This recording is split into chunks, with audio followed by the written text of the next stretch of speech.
Nobody writes the songs about the Tuesday when the light came through at an unusual angle, and the ordinary room became cathedral, and the ordinary morning became something you carried in the chest for weeks without the language for its naming. Just the knowing that the Tuesday held something worth the permanent reclaiming. And I've been collecting these, the unnamed and the unremarkable, the moments that arrived without announcement, in the most peripheral of the daily, not the marked occasions, not the birthdays and the anniversaries,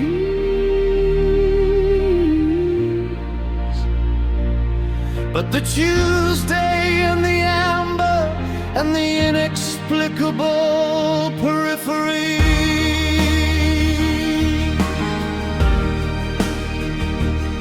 I found it in the small things that I almost let go past unnoticed. The specific smell of certain mornings that arrived and left before I noticed.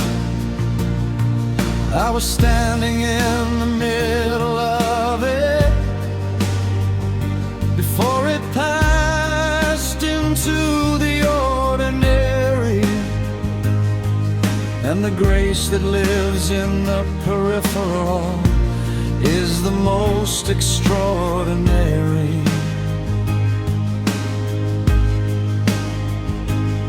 Of the graces, because it doesn't ask for the attention or the marking, it just arrives and rests in the attending of the person who has learned the parking, of the full attention on the small thing that the rushing always moves around.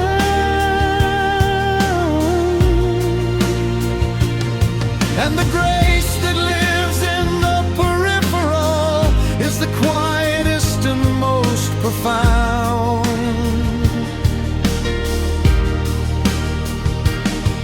The periphery of grace arrives in the unmarked and the unannounced. The periphery of grace survives every Tuesday that went unpronounced, as significant by anyone. The periphery of grace, the periphery of grace, living in the corners of the day.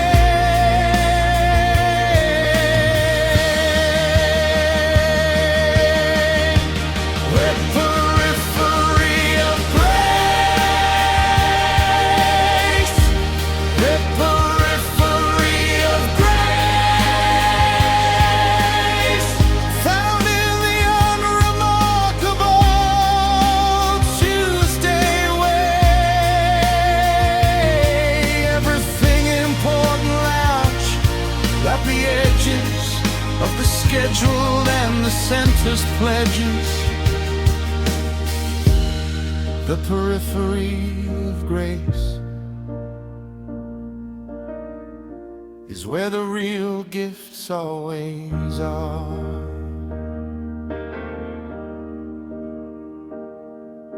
And I've been the person too busy for the peripheral to land completely, rushing past the grace-filled Tuesday morning moving through the unremarkable too swiftly to collect what was being offered in the amber and the sideways, and the years of the too busy were the years I paid the most for always. Being in the center of the planned thing, being in the scheduled and the arranged, and the peripheral was where the grace was patiently and quietly exchanged for the attention of the one who paused long enough to feel it land. And I have learned the art of pausing for the grace that asks no more than the hand of the attention turned toward it briefly. Just the noticing of its arriving is the whole of what it asks, and the noticing is the surviving, and the peripheral of grace is not reserved for the extraordinary. It raves with most consistency inside the most ordinary of the days, the Tuesday and the Thursday and the Wednesday afternoon, when the light comes through the window of the ordinary room and says something wordless about the living, that the formal and the planned occasion never quite achieves with all its effort. The peripheral, alas, with none to station.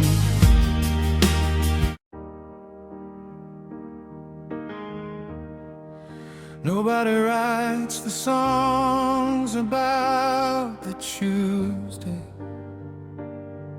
when the light came through at an unusual angle, and the ordinary room became cathedral, and the ordinary morning became something you carried in the chest for weeks without the language for its naming. Just the knowing that the Tuesday held something worth the permanent reclaiming. And I've been collecting these, the unnamed and the unremarkable, the moments that arrive without announcement in the most peripheral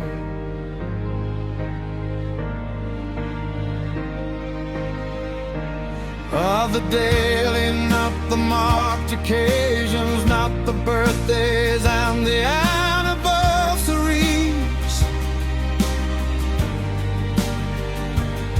but the Tuesday and the amber and the inexplicable peripheries. I found it in the small things that I almost let go past unnoticed, the specific smell of certain mornings that arrived and left before I noticed, I was standing in the middle of it before it passed into the ordinary, and the grace that lives in the peripheral is the most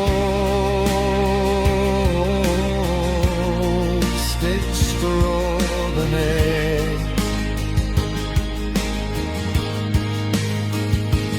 All the graces, because it doesn't ask for the attention or the marking. It just arrives and rests in the attending of the person who has learned the parking.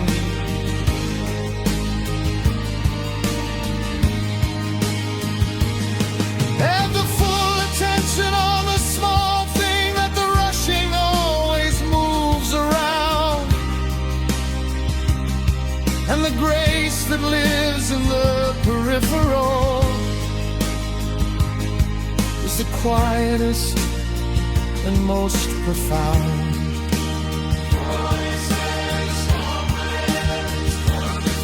The periphery of grace arrives in the unmarked and the unannounced. The periphery of grace survives every Tuesday that went unpronounced as significant by anyone. The periphery of grace. The periphery of grace, living in the corners of the day. The periphery of grace. The periphery of grace, found in the unremarkable Tuesday way. Everything important lies at the edges of the scheduled and the sentence pledges. The periphery of grace is where the real gifts always are. And I hear the person too busy for the peripheral to land completely, rushing past the grace-filled Tuesday morning, moving through the unremarkable too swiftly, to collect what was being offered in the amber and the sideways, and the ears of the too busy were the years I paid the most for always.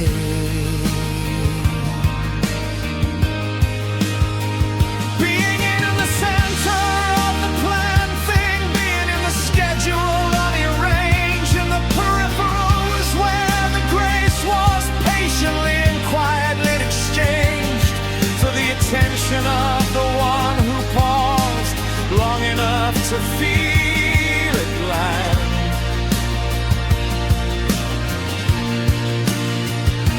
And I have learned the art of pausing for the grace that asks no more than the hand of the attention turned toward it briefly, just the noticing of its arriving is the whole of what it asks, and the noticing is the surviving, and the peripheral of grace is not reserved for the extraordinary, when life with most consistency inside the most ordinary of the days, the Tuesday and the Thursday, and the Wednesday afternoon. When the light comes through the window of the ordinary room and says something wordless about the living, that the former and the planned occasion never quite achieves with all its effort. The peripheral arrives with no persuasion, just the light and just the Tuesday, and the pausing and the receiving in the grace of lives in the periphery